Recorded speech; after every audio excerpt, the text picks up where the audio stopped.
We've done budgeting, we've done actual results, we looked at analysis. We're now going to look at performance management system in a little bit more detail.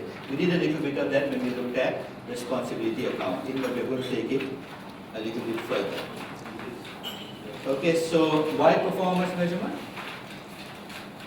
Basically, you're quoting Tom Peters, a famous author who wrote In Search of Excellence.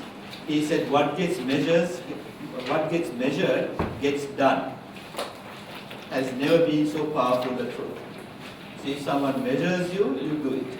If it is not measured, it is not done, is what Tom Peters says. So performance measurement is an essential element of the control framework, linking the predictive model to the reward system. Okay? Predictive model is often, as I told you, this predictive model is people, your sales managers, your production managers, and so we need to reward them, and the link is the performance management system. So performance measures motivate, direct, reward, and provide feedback. Now, traditional performance measurement systems is often financial based. Reporting orientation is functional. We've seen that already in our model. Production function, selling function, admin function. Vertical, top management, middle management, technician level. And information is provided to each level on a need to know basis.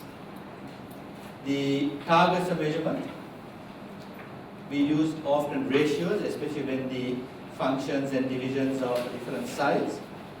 So we have return on capital employed, but we have also other methods of measurements like net present value, standard cost, budgets, and variance analysis. So budgets, variance analysis we have done.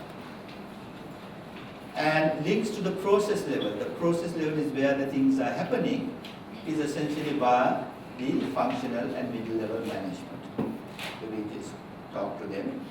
The financial performance management system doesn't actually go down to that level.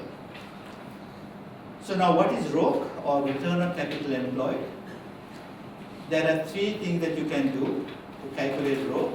That is the profit margin, the asset turnover ratio, and the leverage. Leverage is the gearing of the company. So we can actually calculate the ROC using the three areas, which is over here. Return on capital employed. If capital employed is equity, the word net worth is your equity. Shares. The return on equity capital, we use a three-branch stream where profit margin is net income upon sales, the asset turnover is sales upon assets, and the leverage is your assets, which is essentially your total assets, which is the same as the total capital, divided by your net worth, which is equity. So you can see that sales cancel off, assets cancel off, okay, and you're left with net income upon net worth. So this is a three-branch ratio tree. We can also draw a two-branch ratio tree to look at total capital, and that is what is given here as the DuPont ratio tree. So the DuPont ratio tree was something that came about from the DuPont company, been around for a long, long time, since about the 1950s. And the DuPont ratio tree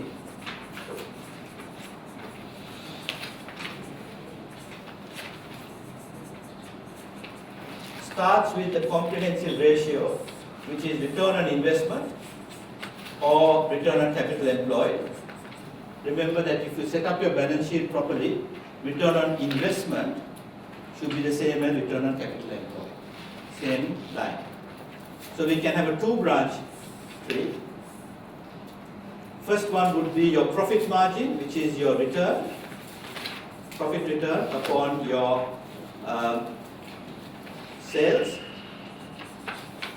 And the other branch would be your sales upon capital employed, which is the same as the investment. Capital employed, same as investment. Okay, so you can see sales cancel off and you get the comprehensive ratio. Now this first branch analyzes the profit and loss account in great detail. The return figure is in the profit and loss account. The sales figure is in the profit and loss account. So we can go a next step in this branch by looking at gross profit upon sales, EBIT upon sales, earnings before interest and tax upon sales, expenses upon sales, etc. This is net profit upon sales. And you can go further by analyzing the expenses. We can say rent upon sales, salaries upon sales, and so on. Now this analysis of the profit and loss account, where always sales is your denominator, is called vertical analysis. You're going vertically down the income statement or the profit and loss account. The second branch is a little bit more complicated. The sales is from the profit and loss account. The capital employed is from the balance sheet. Okay, so as you go down this branch, initially you can have the combination between the two financial statements. You can put sales upon fixed assets, sales upon current assets, sales upon current liabilities, and then you can go down and look at sales upon debtors, sales upon inventory, and so on. But when you go down to the lower levels, actually you can even look at two balance sheet items such as current assets upon current liabilities. Okay, that is called the current ratio.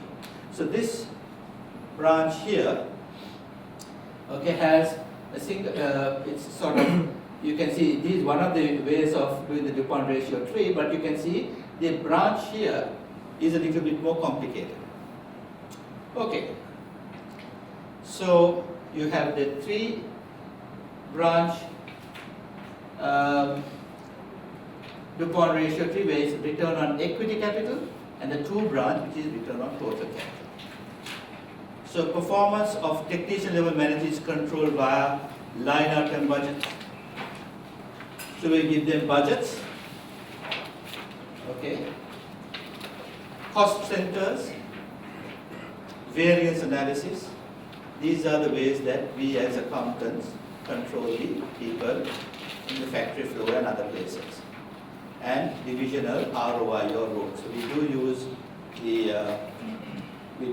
the DuPont ratio tree when you're analyzing across divisions. So that's financial performance. And this is, sorry it's a bit blurred, but this is an actual report taken from the Boeing company. I was in the University of Washington in Seattle, and I was lucky enough to, I was quite a long time ago, I was lucky enough to go with the Indian professor called Professor Ramanathan, who is known as Mr. Boeing, who does all the work for Boeing. And he took me to look at the Boeing company, especially when they were doing the Boeing 777 program. Okay, and interestingly, Boeing had this DuPont ratio tree analyzed like this. You can see very powerful. On one page, has the trend analysis in a graphical form and also the numbers, has all the branches with the numbers and the graphs. Okay, so in one page, if you want to do a DuPont ratio for your company, you should look at it like this. With Excel, it is very easy to do. Okay, so Boeing should do this. Okay, what about process controls, the technician level? Well, the technician level reporting orientation is a little different. It is cross-functional because you need so many different functions in a process. Drill up, drill down information system, we've already covered that, executive information systems. And targets of measurement are KPIs, critical success factors, and functional and middle-level managers change to process team members, linking the value chain. So at Boeing, they did this as well. Okay, so initially, what Boeing had was, they had the CEO, and they had the Vice President Marketing, the Vice President Finance, okay, and let us say Vice President of Manufacturing, and then they had the process team members. So the three things in an aircraft company is the engine, the strut, and the propulsion system. So these processors went across number of different functions. So they were cross-functional. Okay, so these people here used to provide advice to these process team members. So that was the original Boeing organization structure. But what they, later on they changed this, but you can see the process is cross-functional.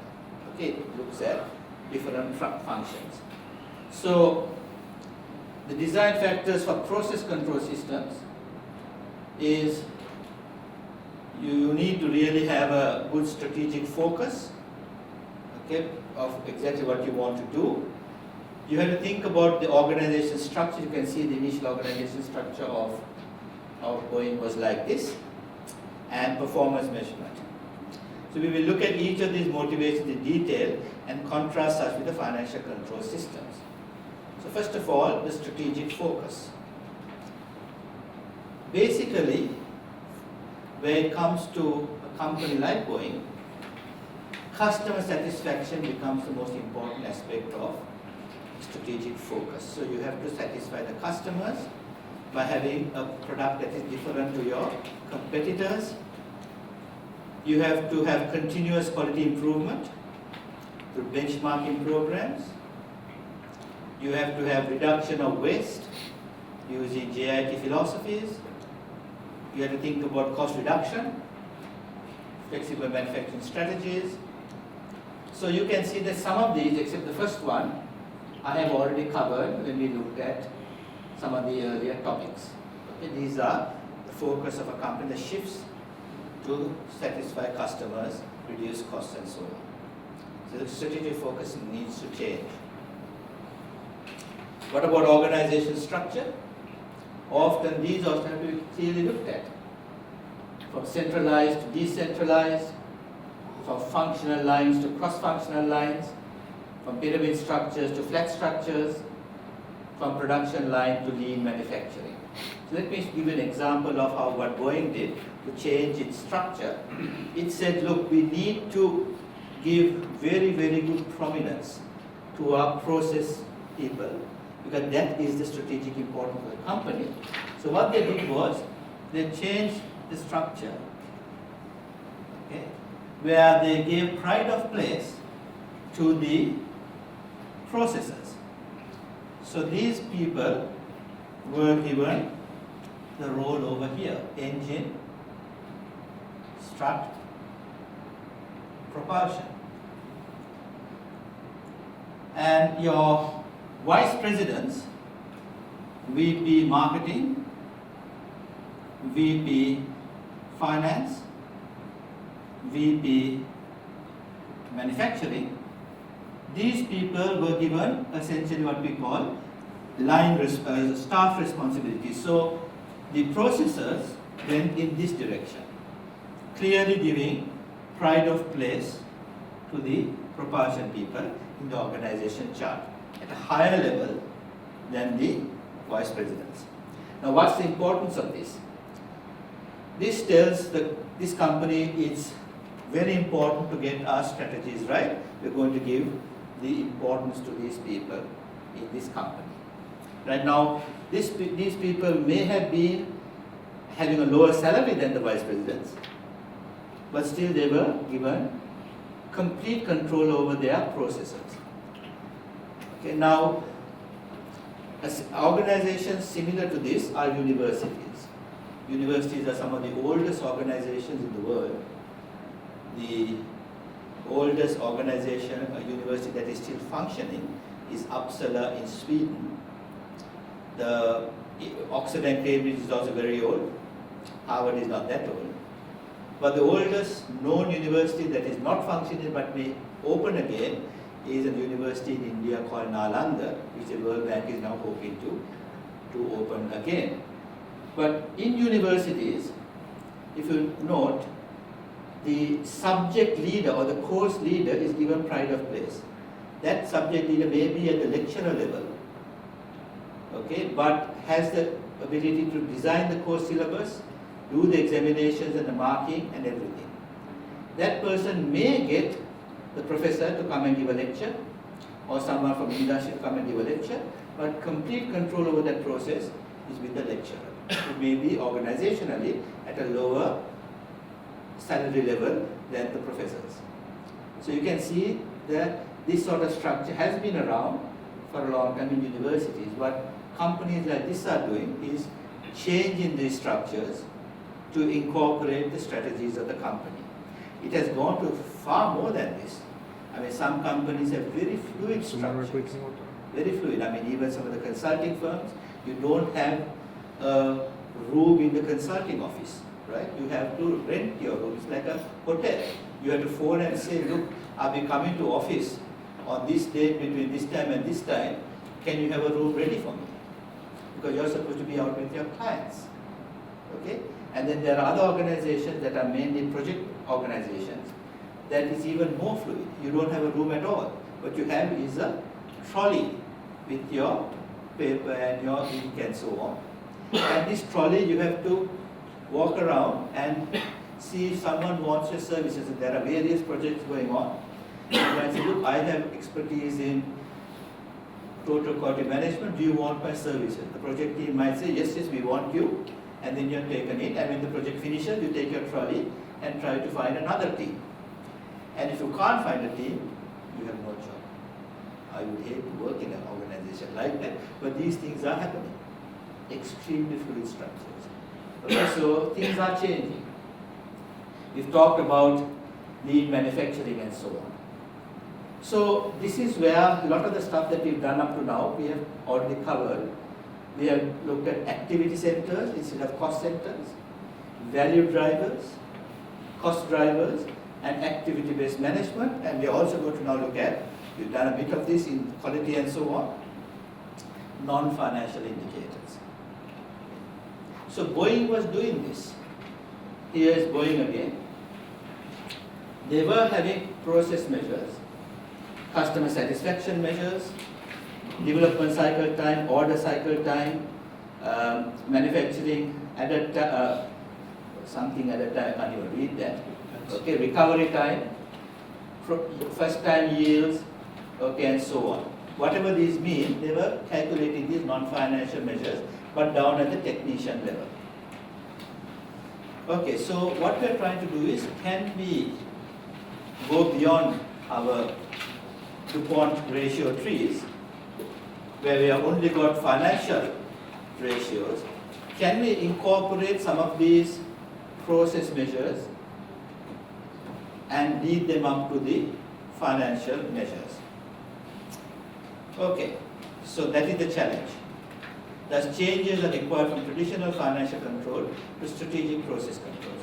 We've done a little bit of this already. You've seen a place where I've shown you where traditionally you get a financial control perspective like this, where the payroll, cost of salaries are shown, technology, travel, supplies, and I've already shown how you can use activity-based management to change it to a process control perspective, the activities that we have to develop, pass specifications, tool design, etc., etc. Same 600,000, but shown in a different process control way. We've done that yesterday. Okay. So you can see that a lot of this up to now is a summary of what we have done. So now the next big thing we need to do is, can we integrate the two? So I talked about financial measures, like the DuPont ratio tree. Talked about process measures, like manufacturing cycle time, quality management benchmarks. So now, is there a method of integrating financial measures and the process measures? This is called integrated strategic performance measures. Okay, so the first attempt at this was the balance scorecard. Now you're going to look at the balance scorecard in much more detail in the next topic. In fact, the last topic in the next one is like a capstone unit. But the balanced scorecard was a good attempt at trying to integrate strategy with both financial and non-financial measures. So you can see the strategic direction is there. Okay, and we were breaking up the organization into 4 or 5 perspectives. In the typical balanced scorecard, there is 4. Financial perspective, how efficient is our deployment of resources, so that is where a lot of the DuPont measures will come in. Customer perspective, how do customers see us?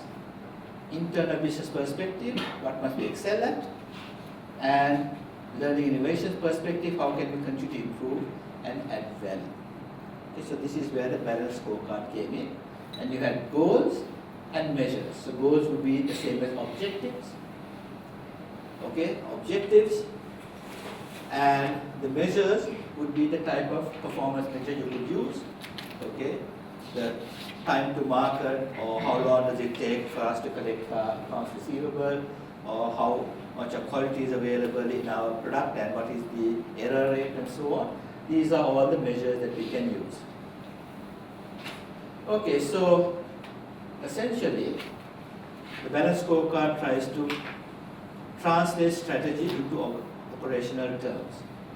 Okay, so once again, you can see in each of the measures, there are the objectives. What are we trying to achieve?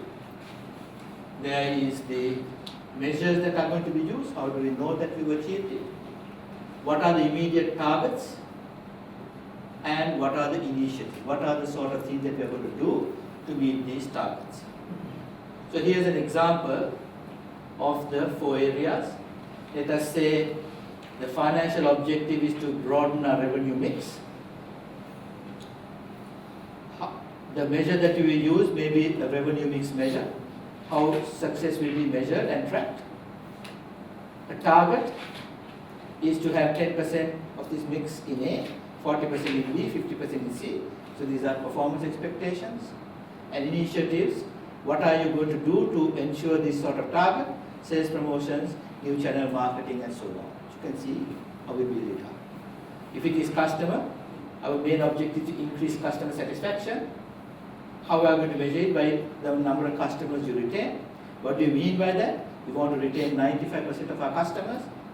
How do you do that? Some initiatives like the frequent flyers and so on, things.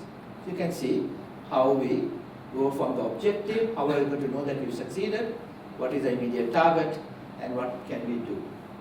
So this is an initial attempt at looking at how we can look at these sorts of things and bring it back to our strategy. Okay, so here is a typical balanced scorecard dashboard. Now, these I mentioned to you software called QPR and SAS. Okay, you'll find that most of these translate these things into dashboards. So R&D cycle time, it goes either green or red. If there's a problem, it goes red. Is it not there? Oh, I'm sorry. Okay. So this I must have added on just to show you something. Okay.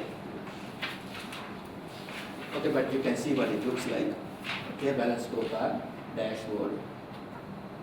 Okay, so this is, you can see it goes from red to green to yellow and so on, depending on if you're on track or not. This is actually a download from one of the software programs. Okay, so trying to incorporate process measures to financial outcomes.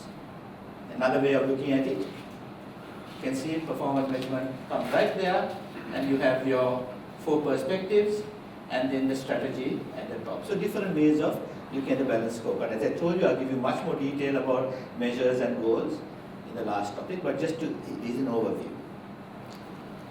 Okay, another way is to look at value-based management, how various KPIs, okay, but a lot of these pertaining to accounting measures lead to your final return on equity. It's another way of the balanced scorecard, but here are some of the process measures. Okay, but still, there was no real way of linking the two. How do you move from here to here? And we can look at these numbers, but how do you know that this number will lead to a higher return on equity and so on?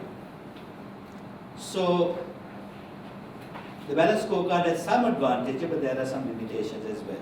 Advantages is that it brings together in one report all the key success factors, balances short run against the long run, can help organizations break out from a mindless obsession with short run profit, because you are also showing some of the long run measures, and connect critical success factors through various linkages that can cause you to have the higher, better performance management.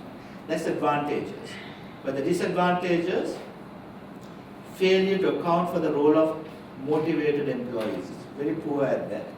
Okay, it does not give you how we can incorporate the reward system and motivate the customers, motivate the employees. Little detail of how to select specific measures. Limited guideline on how the means and ends should be linked analytically, and that's a big one. We don't know how the one leads to another, how we can link it. Reward structures are largely ignored, which I mentioned already. And the role of feedback is paid little attention. This feedback process is paid a little attention. Now in the last topic, in the next subject, I'm going to try to do a little bit more and try to reduce these limitations. But currently these limitations are there in the application of the balanced scorecard. The biggest one, of course, is we still can't find the causal links between getting a process measure right and how it leads to a financial measure. So this is now the work of Professor Ramanathan. I can't take any responsibility for it. This is his thinking and how he applied this at Boeing. How do we integrate the performance management systems? That was what he was trying to do. So let's look at it. He went back to Michael Porter. You already come across Porter. Okay, Porter, you come across him in two areas. We talked about Porter in the value chain. We talked about Porter in the five forces model. Now, this is another of Porter's views. He said a company has only two sources of competitive advantage. You can either have a product that is different to your competitors, and therefore you can charge more for it because it is different. But if you have a product that is the same as your competitors, then you must be able to make this at a lower cost so that you price it less. He said if you don't have a product that is different to your competitors, and if you do not have any cost leadership, then he used the famous words, you're stuck in the middle. You don't have a differentiated product, neither do you have cost leadership. Okay, so you're stuck in the middle. So he said that's the only two sources of competitive advantage: product differentiation, that's the satisfaction of customer needs, and cost leadership, that's the reduction of product and service related costs. These are the only sources of competitive advantage. Now he got a bit of criticism on this, and he added a third thing later on. He said companies should have focus. Okay, Starbucks makes coffee, Walt Disney has theme parks, movies, entertainment. Okay, General Motors makes cars. He said you must have focus. Okay, now I don't use them because you can incorporate focus within these two, and also it pertains mainly to American companies rather than Asian companies. Okay, because only very few American companies do not have focus. Okay, GE is a company that is into everything. Warren Buffett's Berkshire Hathaway is into all sorts of different areas. But it's difficult when you go beyond those sorts of companies to find any company that is not focused. As I told you, Starbucks, there's only coffee like that. Okay. However, come to Asia, plenty. We are talking with the Tata Group and the Reliance Group and the Hong Leong Group, and I'm sure what's the big company here, the big one here, which is into all sorts of things. Dubai, what's the name again? L'Oreal. Huh? L'Oreal. Mimi. That's the one, yeah. What's the name again? Al-Fateh, that's the one. Into all sorts of things. Okay? So why is it that Asian companies appear not to have focus? The reason is that Asian companies initially started as agency houses. Any agency they could get, they took. So they got used to good management. Doesn't matter now, Hong Leong Group in Malaysia has motorcycles, runs banks, has manufacturing, has insurance, all sorts of things. and so is many companies in Asia. Okay, so I don't use focus because it's not that relevant in Asia, and anyway you can bring focus as one of your differentiation strategies. So these are the two main ones: product differentiation and cost leadership. Now Porter did not say you can't have both. It's fantastic if you can have both. If you can have a differentiated product and make it cheaper, well, you are in a really good winning position. But you must have one of these at least. Okay, so Porter's competitive models govern corporate performance because they influence prices, quantities sold, and cost. Also the investment and the riskiness of the industry. So when you're talking about performance, interestingly, there is a different view between what management considers as performance, especially in companies in the Western companies, including in Dubai, and what investors consider as good performance. If you ask management, what do you think is good performance? They say short-term profit. Okay, they are given bonuses, commissions, all that on their profit. In America, this is a quarterly profit statement. Investors, however, they would know the term long-term sustainable cash flows, but they have a very economic view of performance. They want the company to have sustainable cash flows, a more economic view. Right? So this is where the big problem is. You can easily get short-term profit, but not doing things like not investing in the latest material, latest technology, not doing any advertising. You can get short-term profit, but it may kill the business in the long term. So we have this difference. So traditional management control systems focus only on those short-term financial outcomes. However, they cannot control both profit and long-term value outcome directly. Control is only indirect via the management of the strategic shareholder value driver, which I'll show you in a minute. Thus, the management of the process is seen as one of the keys to generating superior financial outcomes. So here is the figure. Remember yesterday, the man on top of a camel in the middle of the Rajasthan desert? If any of his process measures went wrong, if he ran out of food, if he went the wrong way, what happened to profits? Lost, isn't it? So that's what we are saying here. That the financial outcome is the result of getting your processes and strategies right. Okay, not the other way around. So if you get your strategies right, then you'll have the financial outcome you require. So what are the strategies? This is Professor Ramanathan's thinking. Customer value creation. How do you do that? By providing a product that is different to your competitors. Or if you don't have that, cycle time reduction. That is to try to make this move faster and faster, reduce your inventories almost to zero, collect your debtors on time. All of that is called cycle time. To move it faster and faster, if you do that, you will reduce financing costs. Okay, so those are the two areas that he said you must focus on. Okay, so shareholder value creation. What we say is that competitive advantage is created by delivering more value to customers through product differentiation and reducing the cycle time required to do it, which is your cost leadership strategies. Therefore, in performance measurement systems, a broader framework is required to incorporate strategic value drivers.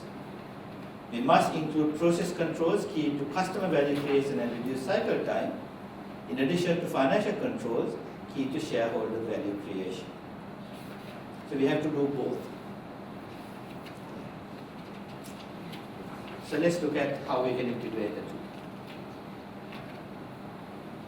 So a methodology for integrating financial process control. This is done to extend our ROI, raw profitability measures, which we have drawn over here.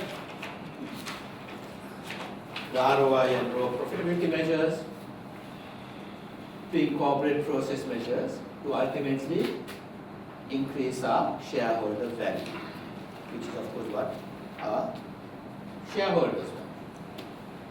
Okay, so here is the logic.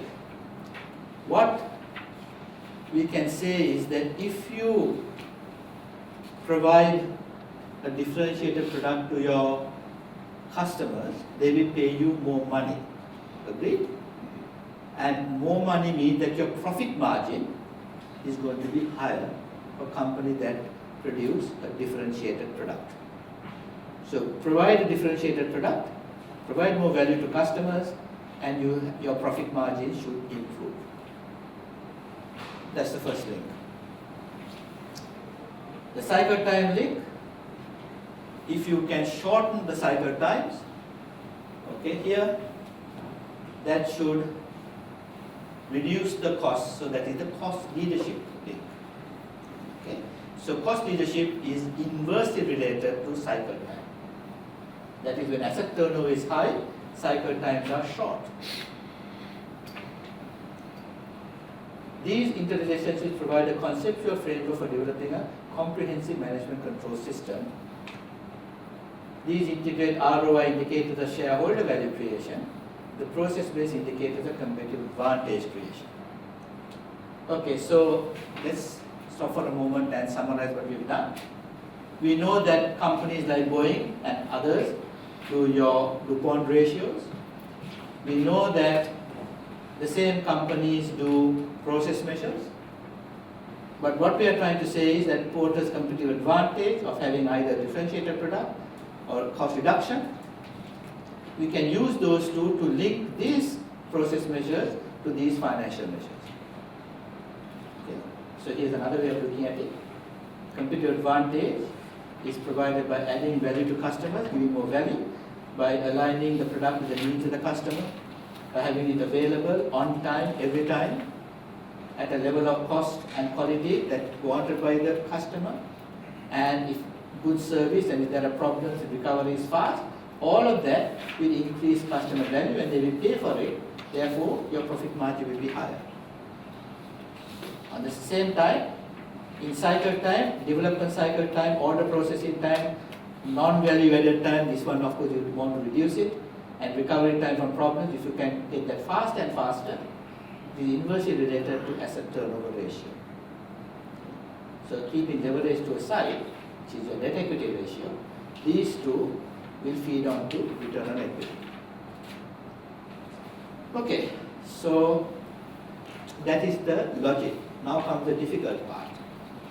How can you convert a process measure into a financial measure? Okay. How do you link it? What is the mathematical link? And this is where we come across the term coefficients. Coefficients. Okay, so let's look at that. Now you can calculate coefficients using some sort of statistical regression. So here is an example.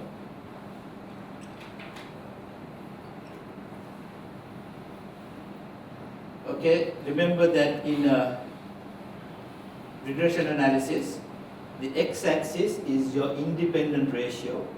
So we are saying that if you get your customer satisfaction, a high customer satisfaction would lead to a dependent ratio, the y-axis, higher profit margin. Okay.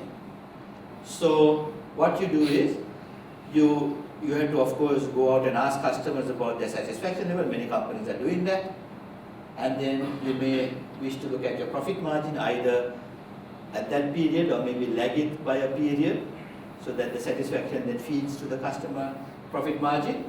And then you rank it, so you will get something like this. Over a period of time, you will get readings like this. Okay? This level of customer satisfaction, the profit margin is here. You usually find it in that direction. Okay? Higher the customer satisfaction, higher the profit margin. So what you do then is either visually or using Excel or some sort of package, you do a line of best fit. Okay, regression line. So it will cut at this point here. This is known as the intercept. and the angle of the line is known as a coefficient. So there's an equation for a straight line, y equals mx plus c. C is the intercept. Intercept is, even if your customer satisfaction is 0, you're going to get some profit margin. Even if your customers hate you, they still have to buy your product, like some banks. Okay? But the higher the customer satisfaction is, and that will be based on the angle or the gradient, then you get a higher profit margin. So that is where you get the coefficient. So let us say that this is, for example, if this angle, depending on the angle, we can get a value here, and that means every time you get this customer satisfaction, you multiply it by that value, you should get your profit margin, expected profit margin. Okay, so this is what it is. Coefficients can be obtained by consensus. Now we are coming across this word consensus. That is, rather than doing a regression of past information, we can ask management, what do you think is the link between the customer satisfaction process measure and the profit margin? Or you can do by statistical analysis, like I've shown you here. So here's an example of a statistically derived coefficient. Assume that the following information is obtained from the financial records and surveys of customers. Okay. The regression analysis, gradient or slope, is the performance resulting from the strategic value driver performance, and intercept is the financial performance independent of the strategic value driver performance. So it doesn't matter if they hate you, they will still give you a profit. So here are some numbers. Okay. Now you will note that the sales over a period of time, profits, and the assets, or it's all from the financial statements. These can be monthly figures. The customer satisfaction is the only one that you have to go and ask customers what they think of the company. Okay. The profit margin is again from the financial. The cycle time you have in the financials, because you know when you got an invoice and when you collect the money and so on, you have the cycle time in days, also in the financial record. There are dates given, and therefore the asset turnover ratio also is part of the financial. It's only this one that you have to go and ask customers, and many companies are doing that. So here is an Excel of the particular regression. You will note that the R squared is 0.7875. That actually, for those who are mathematical, we know it's a very, very good fit. This data is a very good fit. It doesn't go to 0 here, that, okay? So this tells you that, given that equation for the straight line, that an increase, that every unit increase in customer satisfaction level from a scale of 0 to 5, the profit margin increases by 3.52%. That is the gradient. And even if the customer satisfaction level is 0, you can still get a 1%, 1.6% profit margin. In terms of the cycle time, it's an inverse relationship, indicating that for every unit increase in cycle time levels in days, the longer you're taking, the asset turnover ratio decreases by 0.39%. So these coefficients now can be used, okay, to go from process measure to financial measure. And the balanced scorecard software that I mentioned have the ability to use coefficients to go from various process measures right up to financial measures these days. But the initial logic and the theory is what was given here. Okay, so in summary, competitive pressures resulting in business reinventions is to give more value to customers and higher return to shareholders, and process-based restructuring eliminating layers of functional and middle management positions. Change is also required in measuring performance. Therefore, monthly financial report is still important to monitor profitability targets. However, process control reporting is also required to maintain and exploit a firm's competitive advantage. So what we have shown here is a conceptual framework to provide the link of the two control measurement areas. So even if you don't want to use coefficients, you can use the balanced scorecard, but why not go that little bit extra, get some coefficients and see how your getting your processes right can lead to your financial performance.